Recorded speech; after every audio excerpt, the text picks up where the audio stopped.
नमस्कार, मैं डॉक्टर अर्चना जोशी, सह आचार्य ड्राइंग एंड पेंटिंग।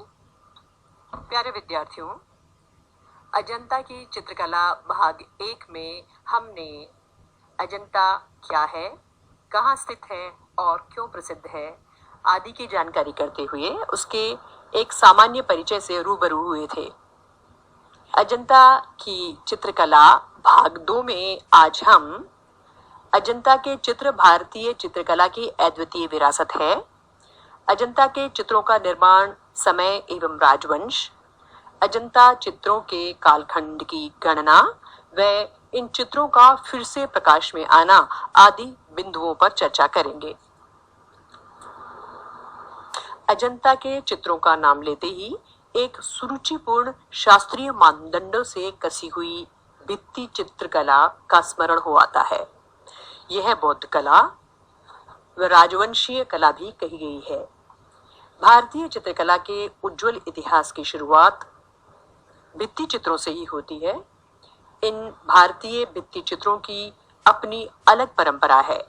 यह बात निर्विवादित कही जा सकती है कि दुनिया के किसी भी क्षेत्र में अजंता के मुकाबले के चित्र बने ही नहीं हैं। मध्ययुगीन भारत में भी बेतहाशा कला का निर्माण हुआ, परंतु उनमें भी इतनी सर्वांगीणता एवं इतना स्वाभाविक अभिव्यंजन चित्रित नहीं हुआ है। निसंदेह मुगल काल में भी बेहतरीन चित्रकला का निर्माण हुआ और मुगल चित्रकारों ने कमाल की निपुणता प्रदर्शित की, किंतु भारतीय भित्ति चित्रों की तुलना में न्यून ही आके जाते हैं। भारत में बौद्ध कला की महान विरासत भित्ति चित्रों के रूप में सुरक्षित है। यह भित्ति चित्र भारत के और छोर तक सर्वत्र बिखरे हुए हैं। इन क्षेत्रों के माध्यम से बौद्ध कला ने इतनी लोकप्रियता प्राप्त की कि जिससे उत्तर पश्चिमी सीमा प्रांत और मध्य एशिया के समस्त देशों की कलात्मक अभिरुचियों के क्षेत्र में एक महान परिवर्तन की स्थिति लक्षित हुई। बौद्ध काल की इस महान ख्याति का समृद्ध केंद्र है अजंता। अजंता की गुफाओं में चित्रों का निर्माण सैकड़ों वर्षों तक होता रहा।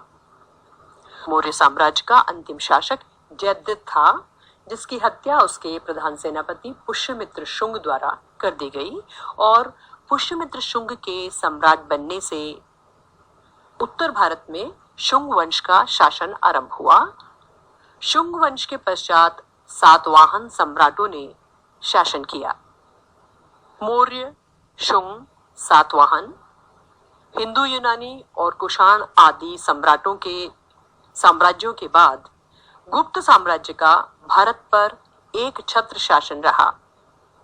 शुंग सातवाहन कलाओं का मिश्रित रूप अजंता की गुफा संख्या 9 व 10 में देखने को मिलता है।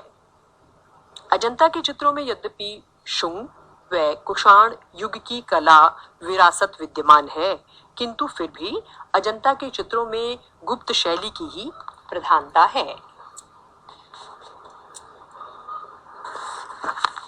अब बात करते हैं अजंता के चित्रों के निर्माण में लगे समय के बारे में।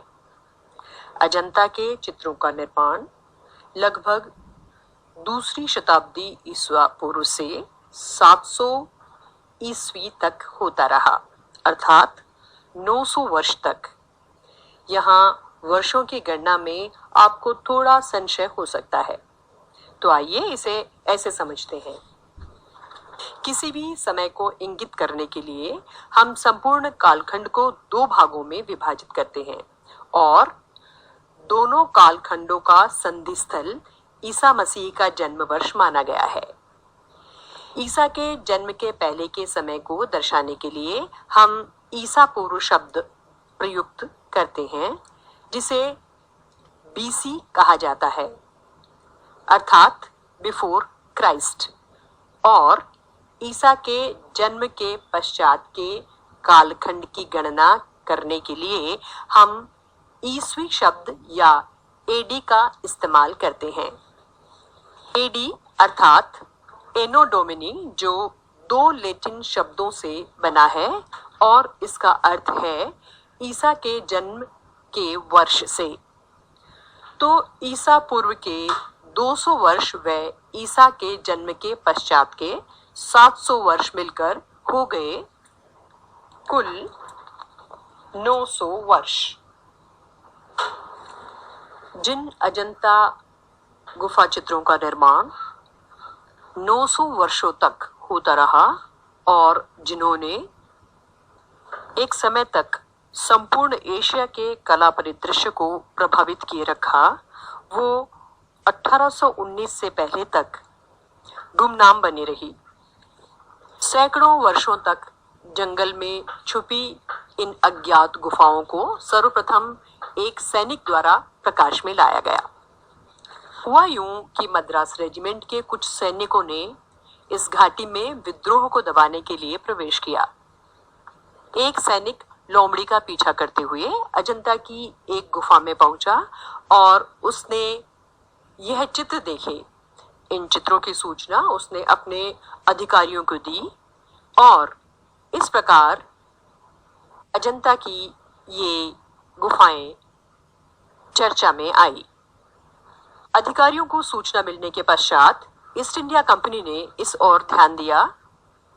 1846 में मेजर रॉबर्ट गिल को रॉयल एशियाटिक सोसाइटी द्वारा गुफा के भित्ति चित्रों की प्रतियां बनाने के लिए नियुक्त किया गया।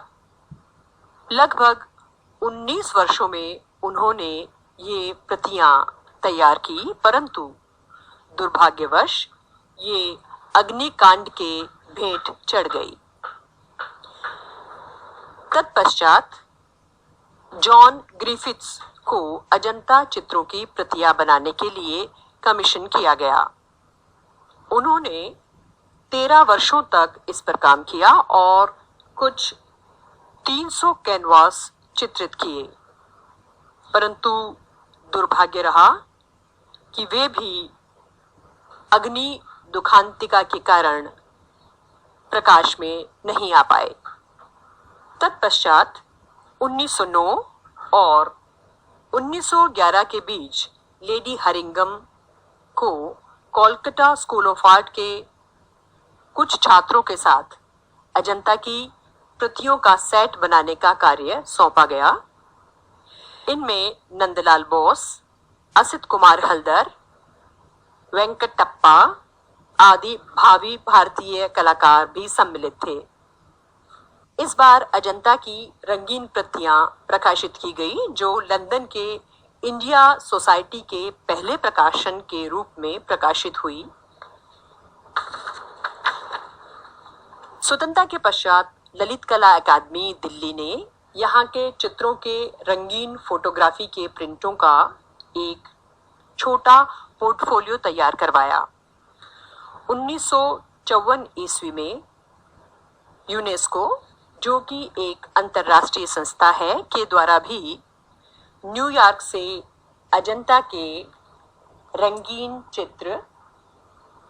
चित्रों का एक संग्रह प्रिंट ऑफ अजंता केव के नाम से प्रकाशित हुआ और इस प्रकार अजंता की ये गुफाओं की चित्रकारी संसार के समक्ष आ सकी। धन्यवाद।